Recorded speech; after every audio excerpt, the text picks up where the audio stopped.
Hello viewers, welcome to Guntur gongura channel. ఈరోజు మనం లోకల్గా దొరికే చికెన్ పకోడీని ఎలా తయారు చేయాలో చూద్దాం. ముందుగా ఒక హాఫ్ కేజీ చికెన్ తీసుకొని ఇలా చిన్న చిన్న ముక్కలుగా కట్ చేసుకోవాలి. అందులో 1 స్పూన్ ఉప్పు, హాఫ్ స్పూన్ పసుపు,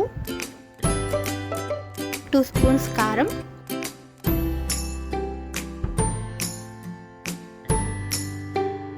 1 స్పూన్ ధనియాల పొడి, హాఫ్ స్పూన్ జీలకర్ర పొడి, half spoon garam masala, 2 spoons అల్లం వెల్లుల్లి పేస్ట్, అలానే అరచెక్క నిమ్మరసాన్ని పిండుకోవాలి. 3 స్పూన్స్ నూనె కూడా వేసి బాగా కలుపుకోవాలి.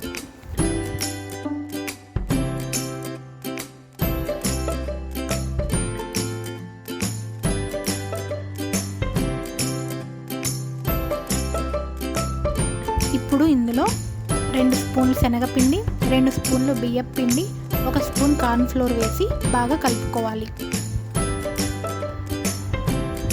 ఈ మిశ్రమం మొత్తాన్ని 1 గంట పాటు ఫ్రిడ్జ్లో పెట్టుకోవాలి.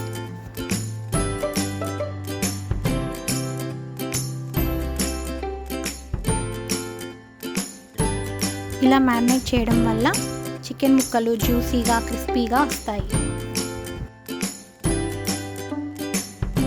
డీప్ ఫ్రైకి 10 నిమిషాల ముందు ఈ మిశ్రమాన్ని బయటకు తీసి మరొకసారి బాగా కలుపుకోవాలి. ఇప్పుడు స్టవ్ వెలిగించి ఒక ప్యాన్ పెట్టుకొని అందులో డీప్ ఫ్రైకి సరిపడా నూనె పోసుకోవాలి. నూనె బాగా కాగాక ఈ చికెన్ ముక్కలను ఒక్కొక్కటిగా నూనెలో వేసుకుంటూ మీడియం ఫ్లేమ్లో ఉంచి బాగా ఎర్రగా వేయించుకోవాలి.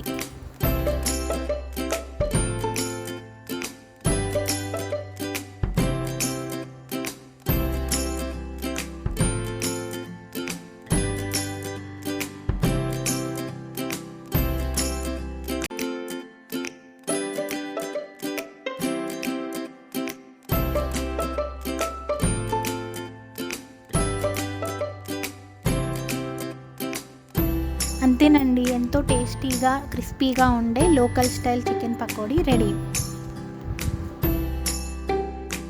మీరు కూడా ఒకసారి ట్రై చేసి ఎలా వచ్చిందో కామెంట్ సెక్షన్లో తెలపండి.